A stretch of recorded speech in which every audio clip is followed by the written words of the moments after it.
வள்ளல் சின்ன சுப்பராய பிள்ளை அவர்களின் 149வது நினைவு தின நிகழ்ச்சி சுப்பராய பிள்ளை சத்திரத்தில் அமைந்துள்ள அவரது நினைவிடத்தில் நடைபெற்றது.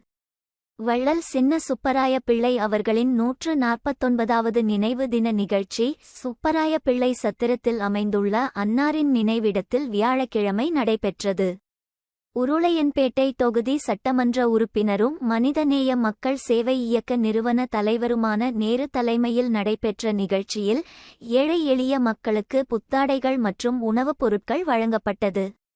உள்ளாட்சித்துறை இயக்குனர் சக்திவேல், நகராட்சி ஆணையர் கந்தசாமி, அருட்தந்தை ஜான் கென்னடி மற்றும் நகராட்சி செயற்பொறியாளர் சிவபாலன், உதவி பொறியாளர் பழனிராஜா, நமச்சிவாயம் மற்றும் நகராட்சி அதிகாரிகளும் உருளையன்பேட்டை தொகுதியை சேர்ந்த மனிதநேய மக்கள் சேவை இயக்க பிரமுகர்களான குணசேகரன், கோவிந்தராஜ், ராமதாஸ், தக்ஷிணாமூர்த்தி, சதாசிவம், அபு, கோபி, சசி, சக்திவேல், ஜோதிகுமார், சிவராமன், வித்யாபதி, அலெக்ஸ், சதீஷ், அருண், லிகோரியன், காமராஜ், ஹிஜாஸ், ராமு, கணேசன், சூர்யா மற்றும் பலர் கலந்து கொண்டனர்.